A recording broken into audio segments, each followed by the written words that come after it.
Hello millet foodies, how are you. ਅੱਜ ਅਸੀਂ ਤੁਹਾਡੇ ਲਈ ਇੱਕ ਹੋਰ ਰੈਸਪੀ ਲੈ ਕੇ ਆਏ ਹਾਂ। ਇਹ ਰੈਸਪੀ ਟੇਸਟੀ ਹੋਣ ਦੇ ਨਾਲ ਨਾਲ ਇਸ ਦੇ ਹੈਲਥ ਬੈਨੀਫਿਟਸ ਵੀ ਬਹੁਤ ਜ਼ਿਆਦਾ ਹਨ। ਇਹ ਇੱਕ ਵੀਗਨ ਪੁਡਿੰਗ ਹੈ ਜਿਸ ਨੂੰ ਕਿ ਅਸੀਂ ਲਿਟਲ ਮਿਲਟ ਤੋਂ ਤਿਆਰ ਕਰਾਂਗੇ। ਇਹ ਲਿਟਲ ਮਿਲਟ ਕਾਫੀ ਹੈਲਥ ਬੈਨੀਫਿਟਸ ਹੈ ਇਸ ਦੇ, ਜਿਸ ਦੇ ਕਨਸਟੀਪੇਸ਼ਨ ਦੇ ਵਿੱਚ, ਮਾਈਗ੍ਰੇਨ ਦੇ ਵਿੱਚ ਤੇ ਜੋੜਾਂ ਦੇ ਦਰਦ ਲਈ ਵੀ ਇਹ ਬਹੁਤ ਜ਼ਿਆਦਾ ਹੈਲਥ ਬੈਨੀਫਿਟਸ ਹੈ ਇਹਦੇ। ਜਿਨ੍ਹਾਂ ਲੋਕਾਂ ਨੂੰ ਕੋਲੇਸਟ੍ਰੋਲ ਦੀ ਪ੍ਰੋਬਲਮ ਹੁੰਦੀ ਆ, ਉਹ ਵੀ ਇਹ ਕੋਲੇਸਟ੍ਰੋਲ ਨੂੰ ਘੱਟ ਕਰਨ ਦੇ ਵਿੱਚ ਹੈਲਪ ਕਰਦਾ ਆ। ਇਸ ਲਈ ਅੱਜ ਅਸੀਂ ਇਸ ਤੋਂ ਮਿਲਟ ਪੁਡਿੰਗ ਤਿਆਰ ਕਰਾਂਗੇ। ਤੇ ਇਹ ਮਿਲਟਸ ਅਸੀਂ ਹਾਫ ਕਟੋਰੀ ਮਿਲਟ, ਅੱਧੀ ਕਟੋਰੀ ਮਿਲਟ ਅਸੀਂ ਰਾਤ ਨੂੰ ਯਾਨੀ ਕਿ 12 ਘੰਟੇ ਪਹਿਲਾਂ ਭਿਓ ਦਿੱਤੇ ਸੀ। ਤੇ ਹੁਣ ਅਸੀਂ ਇਸ ਤੋਂ ਪੁਡਿੰਗ ਤਿਆਰ ਕਰਾਂਗੇ। ਤੇ ਇਸ ਦੇ ਲਈ ਹੋਰ ਜਿਹੜੀ ਚੀਜ਼ਾਂ ਦੀ ਜ਼ਰੂਰਤ ਹੈ ਉਹ ਇਹ ਹੈ। ਇਸ ਦੇ ਵਿੱਚ ਯੂਜ਼ ਕਰਨ ਦੇ ਲਈ ਜੈਗਰੀ ਪਾਊਡਰ, ਜਿਸ ਨੂੰ ਆਪਾਂ ਸ਼ੱਕਰ ਜਾਂ ਗੁੜ ਤੁਸੀਂ ਯੂਜ਼ ਕਰ ਸਕਦੇ ਹੋ। ਚੀਨੀ ਇਸ ਦੇ ਵਿੱਚ ਅਸੀਂ ਨਹੀਂ ਯੂਜ਼ ਕਰਾਂਗੇ। ਇਹ ਹੈ ਉਹਦੀ ਵਿੱਚ ਪਾਉਣ ਲਈ ਫਰੈਸ਼ ਨਾਰੀਅਲ ਦੇ ਪੀਸ, ਸੌਗੀ, ਬਦਾਮ ਦੇ 8-10 ਬਦਾਮ, ਨਾਰੀਅਲ ਪਾਊਡਰ, ਇਹ ਵੀ ਫਰੈਸ਼ ਹੋਮਮੇਡ ਨਾਰੀਅਲ ਪਾਊਡਰ ਆ। ਤੇ ਉਸ ਦੇ ਵਿੱਚ ਯੂਜ਼ ਕਰਨ ਦੇ ਲਈ ਅਸੀਂ ਇਹ 4-5 ਖਜੂਰ ਆ ਜਿਹੜੀਆਂ ਕਿ ਅਸੀਂ ਇਸ ਨੂੰ ਕੱਟ ਲਿਆ ਹੈ, ਬਰੀਕ ਬਰੀਕ ਚੌਪ ਕਰ ਲਿਆ ਹੈ। ਤੇ ਵਿੱਚ ਫਲੇਵਰਿੰਗ ਦੇ ਲਈ ਇਲਾਇਚੀ ਪਾਊਡਰ ਹਾਫ ਚਮਚ। ਤੇ ਉਸ ਤੋਂ ਬਾਅਦ ਇਸ ਦੇ ਵਿੱਚ ਅਸੀਂ ਇੱਕ ਸੀਕ੍ਰੇਟ ਇਨਗਰੀਡੀਐਂਟ ਵੀ ਪਾਵਾਂਗੇ। ਇਹ ਤੁਸੀਂ ਪੂਰੀ ਵੀਡੀਓ ਨੂੰ ਦੇਖੋਗੇ ਤਾਂ ਪਤਾ ਲੱਗੇਗਾ। ਇਹ ਹੁਣ ਅਸੀਂ ਲਿਟਲ ਮਿਲਟ ਨੂੰ ਸਭ ਤੋਂ ਪਹਿਲਾਂ ਉਬਾਲਣਾ ਹੈ। ਤੇ ਇਸ ਨੂੰ ਭਿਉਣ ਵੇਲੇ ਜਿਹੜਾ ਪਾਣੀ ਯੂਜ਼ ਕੀਤਾ ਸੀਗਾ, ਉਹ ਵੀ ਪਾਣੀ ਨੂੰ ਅਸੀਂ ਡੋਲਣਾ ਨਹੀਂ ਹੈ। ਇਸੇ ਪਾਣੀ ਦੇ ਵਿੱਚ ਹੀ ਅਸੀਂ ਇਸ ਮਿਲਟ ਨੂੰ ਬੋਇਲ ਕਰਾਂਗੇ। ਤੇ ਸਭ ਤੋਂ ਪਹਿਲਾਂ ਗੈਸ ਔਨ ਕਰ ਦਿੰਦੇ ਹਾਂ ਤੇ ਇਸ ਦੇ ਵਿੱਚ ਇਹ ਪਾਣੀ ਤੇ ਮਿਲਟਸ ਨੂੰ ਬੋਇਲ ਕਰ ਦੇਣਾ। ਇਸ ਦੇ ਵਿੱਚ ਬੋਇਲ ਕਰਨ ਲਈ ਰੱਖਾਂਗੇ। ਜਦੋਂ ਤੱਕ ਮਿਲਟ ਬੋਇਲ ਹੋ ਰਹੇ ਆ, ਉਦੋਂ ਤੱਕ ਤੁਸੀਂ ਸਾਡੇ ਚੈਨਲ ਨੂੰ ਲਾਈਕ, ਸਬਸਕ੍ਰਾਈਬ ਤੇ ਸ਼ੇਅਰ ਕਰ ਦਿਓ। ਤੇ ਹੋਰ ਵੀ ਬਹੁਤ ਸਾਰੀਆਂ ਡਿਸ਼ਸ ਦੇਖਣ ਦੇ ਲਈ ਤੁਸੀਂ ਇਸ ਚੈਨਲ ਨੂੰ ਆਪਣੇ ਫਰੈਂਡਸ ਐਂਡ ਰਿਲੇਟਿਵਸ ਦੇ ਨਾਲ ਸ਼ੇਅਰ ਕਰ ਦਿਓ। ਹੁਣ ਅਸੀਂ ਸਭ ਤੋਂ ਪਹਿਲਾਂ ਜਿੰਨੀ ਦੇਰ ਮਿਲਟ ਉਬਲ ਰਹੇ ਆ, ਬਦਾਮ ਨੂੰ ਕੱਟ ਲਵਾਂਗੇ ਛੋਟੇ ਛੋਟੇ ਪੀਸਿਸ ਦੇ ਵਿੱਚ। ਹੁਣ ਅਸੀਂ ਬਦਾਮ ਕੱਟ ਲਏ ਹਨ ਤੇ ਇੰਨੀ ਦੇਰ ਦੇ ਵਿੱਚ, ਜਿੰਨੀ ਦੇਰ ਚ ਮਿਲਟ ਉਬਲ ਰਹੇ ਆ, ਤੇ ਅਸੀਂ ਇਸ ਜੈਗਰੀ ਪਾਊਡਰ ਨੂੰ ਇੱਕ ਹੋਰ ਬਰਤਨ ਦੇ ਵਿੱਚ ਥੋੜਾ ਪਾਣੀ ਪਾ ਕੇ ਭਿੱਜਣ ਲਈ ਰੱਖ ਦੇਵਾਂਗੇ, ਤਾਂ ਕਿ ਇਸ ਦੀ ਚਾਸ਼ਨੀ ਤਿਆਰ ਹੋ ਜਾਵੇ। ਥੋੜਾ ਜਿਹਾ ਪਾਣੀ ਪਾਣਾ ਤੇ ਇਸ ਨੂੰ ਖੋਲ ਕੇ ਰੱਖ ਦਿਓ। 10 ਮਿੰਟ ਦੇ ਵਿੱਚ ਜਦ ਤੱਕ ਮਿਲਟ ਉਬਲਣਗੇ, ਉਨੀ ਦੇਰ ਦੇ ਵਿੱਚ ਇਹ ਭਿੱਜ ਜਾਏਗਾ। ਹੁਣ ਮਿਲਟਸ ਨੂੰ ਉਬਲਦੇ ਹੋਏ 10 ਮਿੰਟ ਹੋ ਚੁੱਕੇ ਆ ਤੇ ਤਕਰੀਬਨ ਇਹ ਸੀਮ ਗੈਸ ਤੇ ਉਬਾਲਨੇ ਆ ਇਹ। ਤੇ 60% ਤੱਕ ਮਿਲਟ ਆਪਣੇ ਦੇਖੋ ਇਸ ਤਰ੍ਹਾਂ ਦਾਣਾ ਟੱਚ ਕਰਕੇ ਤੁਸੀਂ ਦੇਖ ਸਕਦੇ ਆ। ਤੇ ਹਲਕਾ ਜਿਹਾ ਇਸ ਦੇ ਵਿੱਚ ਕਣੀ ਹੈ। ਹੁਣ ਇਸ ਟਾਈਮ ਤੇ ਅਸੀਂ ਸਭ ਤੋਂ ਪਹਿਲਾਂ ਇਸ ਦੇ ਵਿੱਚ ਪਾਣੇ ਆ ਜਿਹੜੇ ਖਜੂਰ ਕੱਟ ਕੇ ਰੱਖੇ ਸੀ। ਤੇ ਇਹ ਖਜੂਰ ਸਾਰੇ ਪਾ ਦੇਣੇ ਆ ਇਸ ਦੇ ਵਿੱਚ ਤੇ ਇਸ ਨੂੰ ਉਬਲਣ ਦੇਣਾ। ਗੈਸ ਸੀਮੀ ਰੱਖਣਾ ਤੁਸੀਂ। ਥੋੜੀ ਦੇਰ ਚਲਾਉਂਦੇ ਹੋਏ ਇਸ ਨੂੰ ਹਿਲਾ ਲੈਣਾ, ਤਾਂ ਕਿ ਸਾਰੀ ਜਿਹੜੀ ਜੈਗਰੀ ਖਜੂਰ ਆ ਤੁਹਾਡੀ ਇਹ ਮਿਕਸ ਹੋ ਜਾਵੇ ਇਸ ਦੇ ਵਿੱਚ।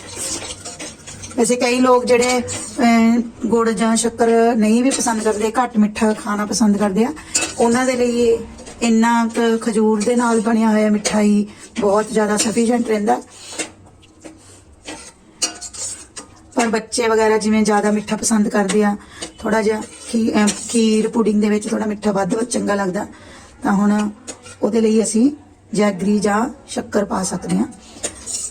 ਦੇਖੋ ਥੋੜੀ ਦੇਰ ਨੂੰ 2-3 ਮਿੰਟ ਹੋਰ ਪੱਕਣ ਦੇਣਾ ਆਪਾਂ। ਤੇ ਉਸ ਤੋਂ ਬਾਅਦ ਆਪਾਂ ਇਸ ਦੇ ਵਿੱਚ ਆ ਦੇਖੋ ਇੱਧਰ ਸ਼ੱਕਰ ਦਾ ਪਾਣੀ ਆਪਾਂ ਇਹਨੂੰ ਪਾ ਕੇ ਤੇ ਇਸ ਦਾ ਸਿਰਪ ਬਣਾ ਲਿਆ। ਹੁਣ ਸਾਡੇ ਮਿਲਟਸ ਆ ਜਿਹੜੇ 80% ਕੁੱਕ ਹੋ ਚੁੱਕੇ ਆ।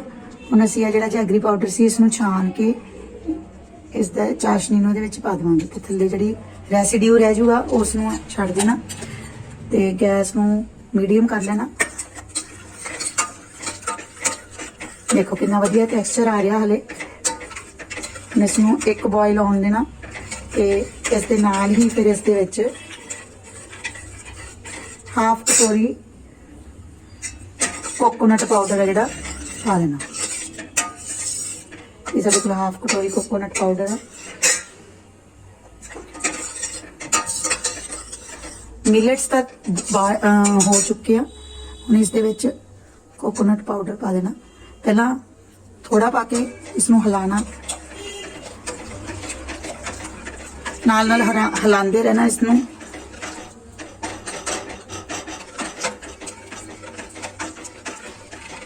ਇਹ ਬਹੁਤ ਹੀ ਟੇਸਟੀ ਪੁਡਿੰਗ ਬਣਦੀ ਹੈ ਤੇ ਇਸ ਨੂੰ ਵੀਗਨ ਲੋਕ ਵੀ ਖਾ ਸਕਦੇ ਆ, ਕਿਉਂਕਿ ਇਸ ਦੇ ਵਿੱਚ ਜਿਹੜੇ ਇੰਗਰੀਡੀਐਂਟ ਪਾਏ ਆ ਕੋਈ ਵੀ ਐਨੀਮਲ ਪਲਾਂਟਸ ਤੋਂ ਨਹੀਂ ਹੈ, ਸਾਰੇ ਪਲਾਂਟਸ ਤੋਂ ਆ, ਐਨੀਮਲ ਪ੍ਰੋਡਕਟ ਨਹੀਂ ਹੈ ਇਸ ਦੇ ਵਿੱਚ। ਹੁਣ ਇਸ ਦੇ ਵਿੱਚ ਜਿਹੜਾ ਕੱਟਿਆ ਹੋਇਆ ਨਾਰੀਅਲ ਹੈ ਉਸ ਨੂੰ ਵੀ ਥੋੜਾ ਪਾ ਦੇਣਾ ਤਾਂ ਕਿ ਇਹ ਵੀ ਸੌਫਟ ਹੋ ਜਾਵੇ।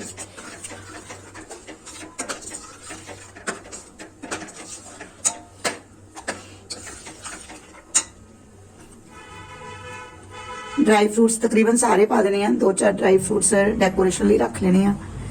ਇਸੇ ਤਰ੍ਹਾਂ ਅਸੀਂ ਬਦਾਮ ਵੀ ਪਾ ਦਾਂਗੇ ਇਸ ਦੇ ਵਿੱਚ।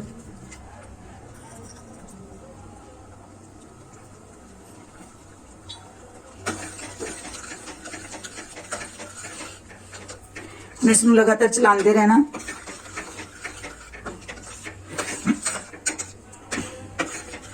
देखो सिमर होने लग गया है, थोड़ा उबलने लग गया है।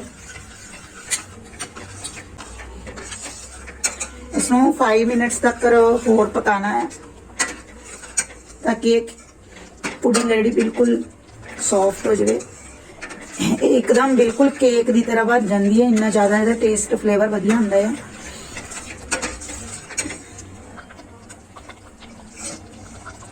बॉयल होना शुरू हो गया।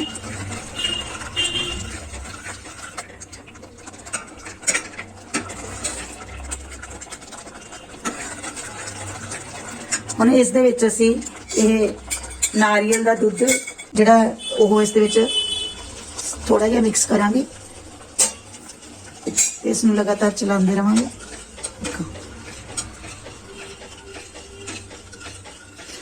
ਬਸ ਹਾਫ ਗਲਾਸ ਹੀ ਪੈਂਦਾ, ਜ਼ਿਆਦਾ ਨਹੀਂ ਪੈਂਦਾ ਇਹਦੇ ਵਿੱਚ।